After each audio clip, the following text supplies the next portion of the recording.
entered the Hello Meet Vibes Elevation podcast. Yes, where I am passing out empowerment, personal development. We are sharing stories. We are raising vibes. We are high frequency. We are getting it together. Yes. I'm glad that you have come. If you've been here before, welcome back. If not, welcome. Either way, it's nothing but love, positivity, positive vibes. Let's do this. Let's raise our vibes. Let's become a better version of ourselves. All right. Thank you again for listening. All right, guys. Let's crack this right on open. So, if you were tuned into the last episode, which was about narcissism, you probably may have idea what I'm going to talk about today. Maybe it would be the complete opposite of the narcissist. And this, my friend, is the we need some drums. We need some drums, baby. We need some drums, baby.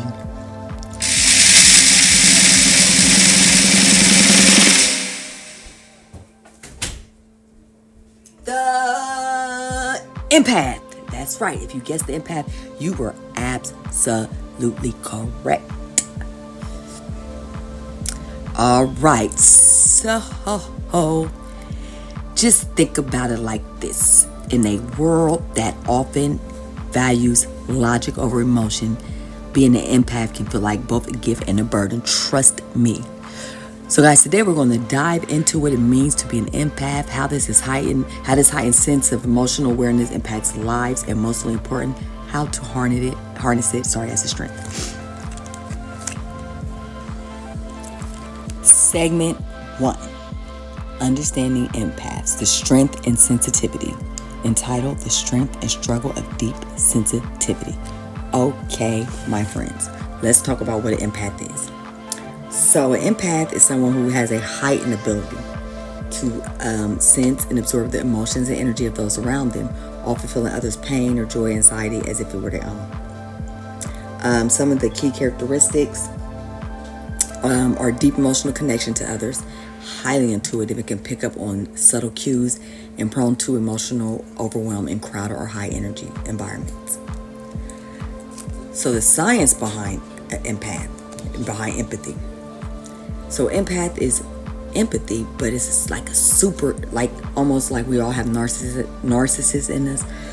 But when it becomes grandiose, it becomes a disorder. Same with the empath. We all have empathy, I hope. If you don't, then you're a narcissist. But when it becomes grandiose empathy, then you associate with the empath. If that makes sense. Okay, so the science behind it is the explanation behind the empathy lies in your mirror neurons, which are our brain cells. They allow us to mirror or feel someone else's emotional state. Now, why empaths have an increased ability to feel, they can struggle with emotional regulation, making them more susceptible to anxiety, burnout, or emotional fatigue. Okay. So it is 3 types of empaths that are in my notes. Now, I've read up on so much more, but we could be here all day because everybody is a research person. Everybody knows something, so everybody just adds until it's so much information and you just retain the information just because. I'm sorry, I just had to vent a little bit because that's what happens. Okay, so the 3 types of empath is the emotional empath, the physical empath, and the intuitive empath. So the emotional empath, they primarily absorb emotions and energy from other people. They feel intense highs and lows depending on their environment. The physical empath has the ability to feel the physical symptoms of others, such as headaches, body pains, fatigues. And the intuitive empath are highly in tune to the underlying emotions or intentions of others, often knowing how someone feels or think before it's expressed. So if you have ever associated yourself as an empath, and you really can connect with this, out of them 3, which one of them do you feel like resonates with you the most? Leave it in the comments, and then we'll talk about it.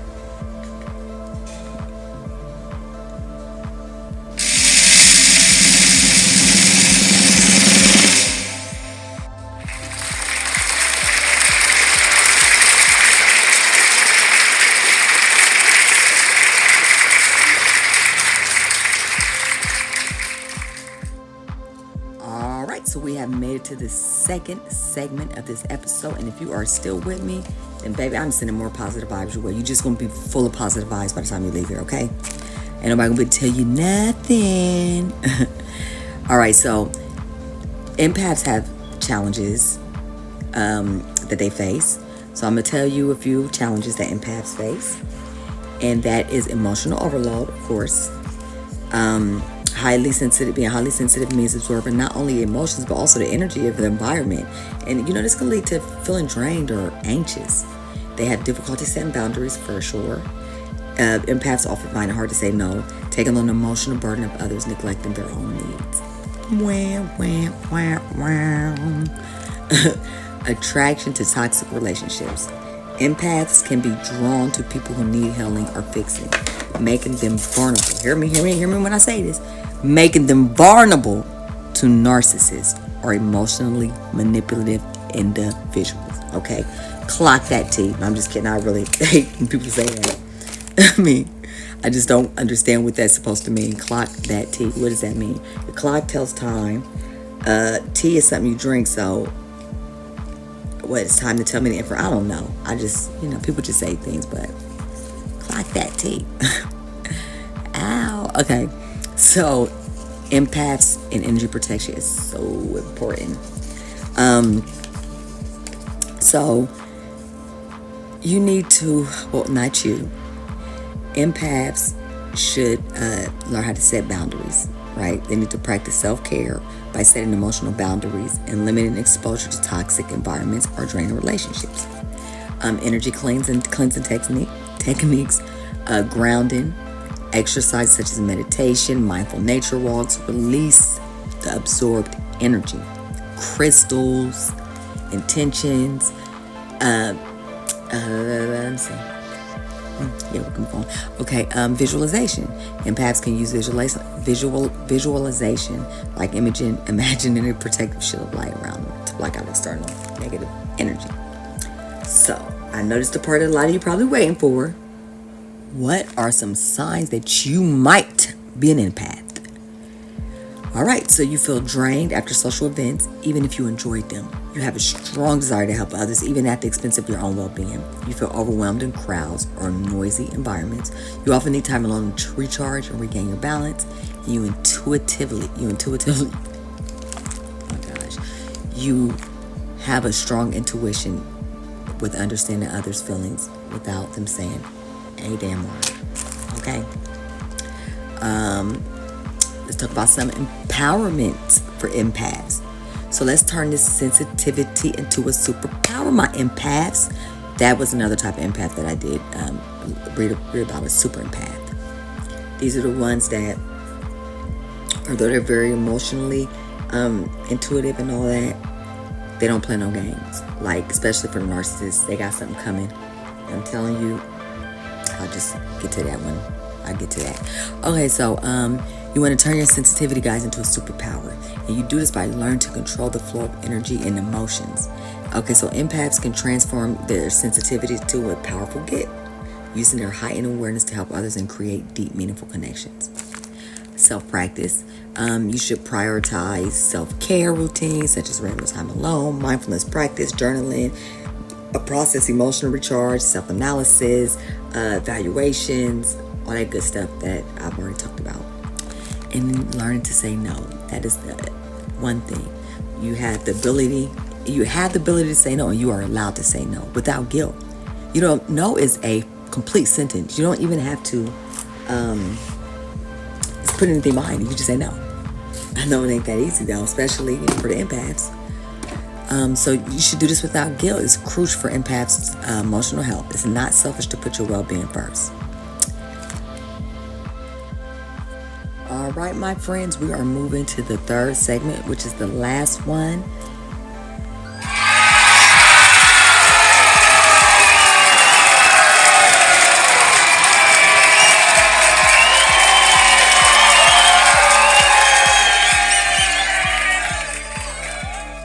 And I'm going to start off with a personal story, my experience as an empath. I'm just going to share a little bit of my when I discovered it, the challenges I face, how I learned to navigate life with it, and just talk about a minute about being an empath. Okay, so I know a lot of people are resonating with the whole empath thing, but let me just tell you, I owe a lot of consciousness and awareness to my spiritual awakening in 2015. Because y'all, before then, let me tell y'all, this is the honest truth. I used to lay when I was identifying as a Christian. I used to lay in bed at night and pray that my heart was hard. Like I had this overwhelming ability to always help, and just it was so different that it stood out that everybody noticed it around me. And I couldn't control it. Like it was just this intuition and just give. And it was, now before I went into my spiritual awakening, I considered it as people pleasing, but I was thinking it just didn't feel right. It was way deeper than people pleasing, if I can throw it out there. So luckily for me, the universe didn't answer, God didn't answer me. Because nothing changed. It just got more, my heart just opened up more.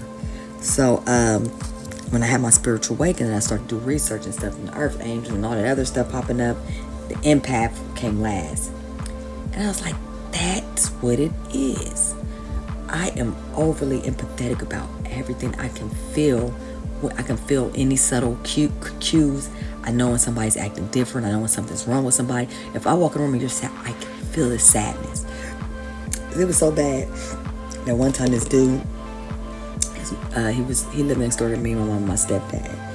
Older guy. And he was with his wife for a very long time.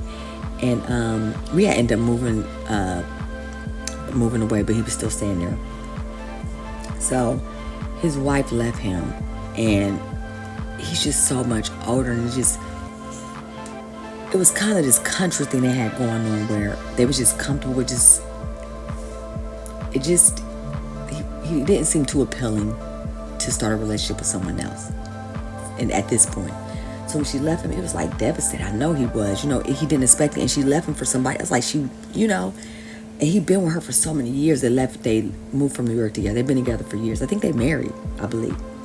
So one day we stopped by over at the old house where he stayed, and I seen him, and I said, "How are you doing?" And he said, "Fine." I just busted out crying. I couldn't believe it. My stepdad looked at me like, "What?" I felt his pain. I felt his heart breaking. I felt his heart break. It just was, I just ready to get out of there. So I know all about being so connected to someone's emotions and feelings, and just overly empathetic about me. I would forgive for anything. It could have been anything. My friends hated that. My family hated that.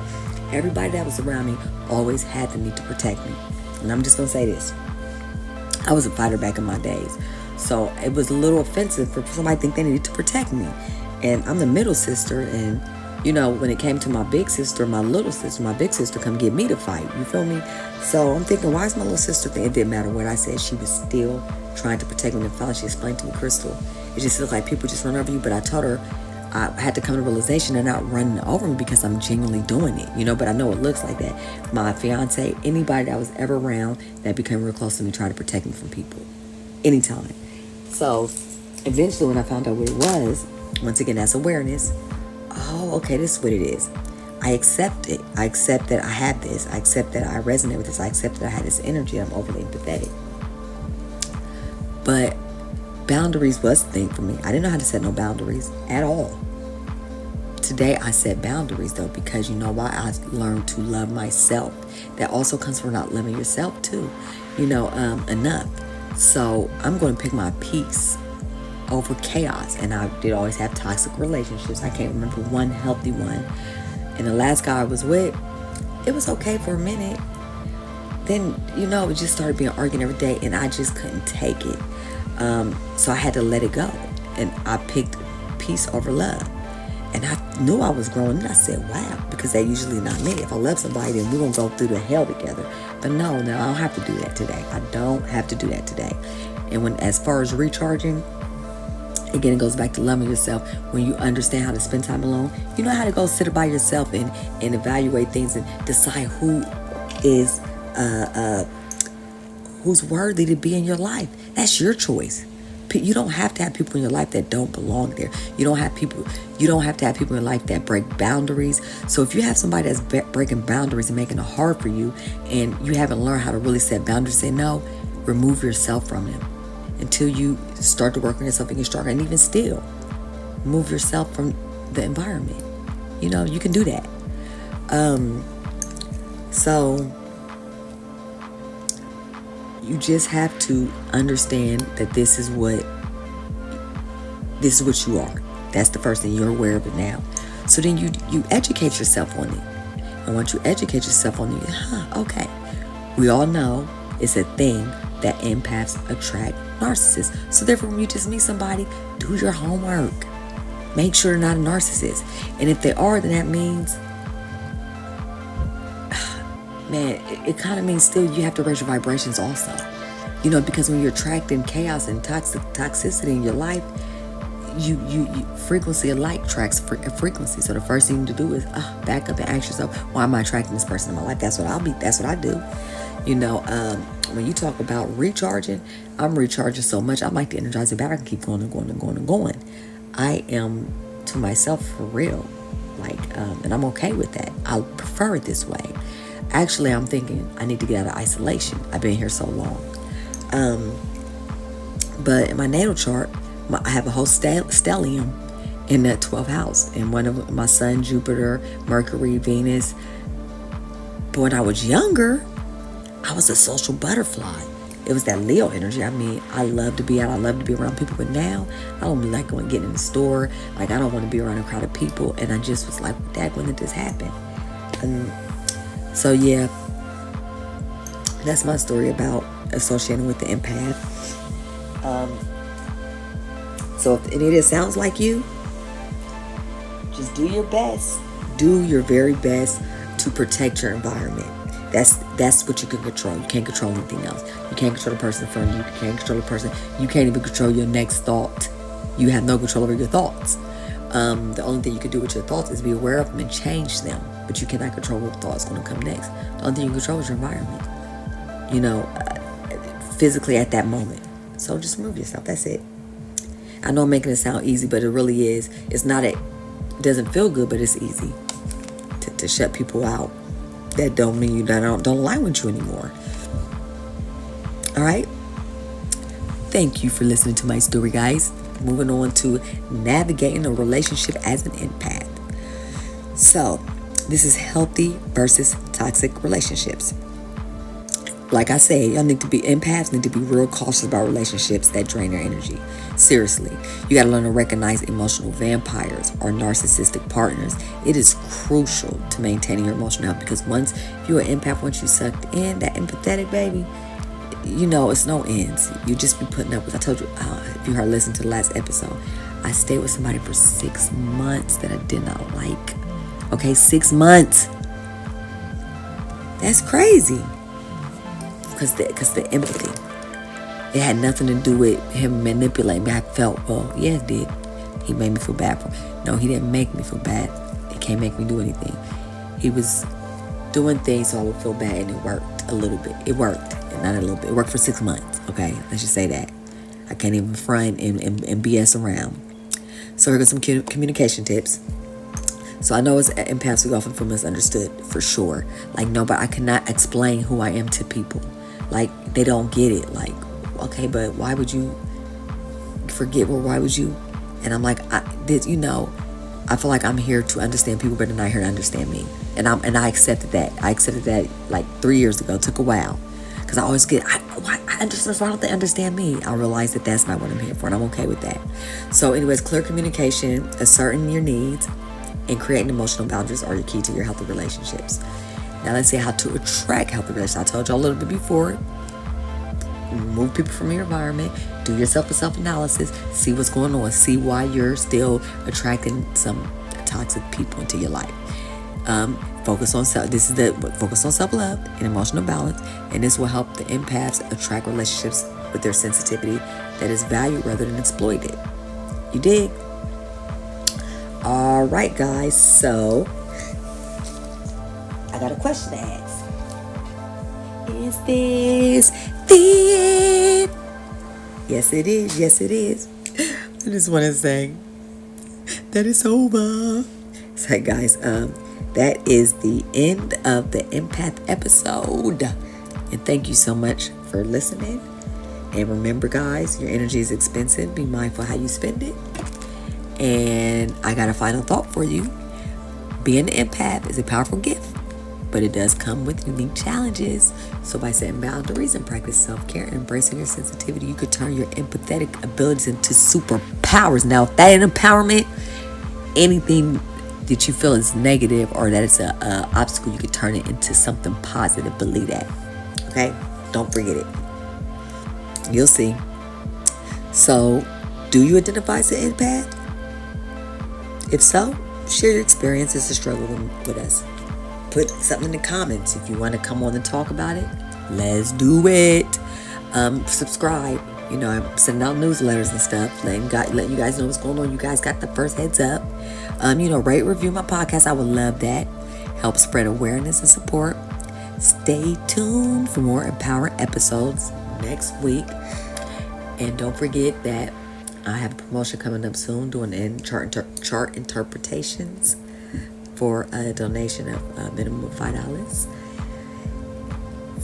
It's just a promotion I'm running right before I start my services. And check out Creations by Us, www.inspiredvibrations.com.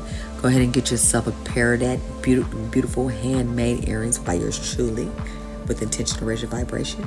Natural gemstones, beautiful colors, positive vibe only. And also, guys, this is the tea right here, okay? This is the tea. Always, always, always protect your energy like the Secret Service protect the president, but not John F. K. Ashe and namaste. I see you another.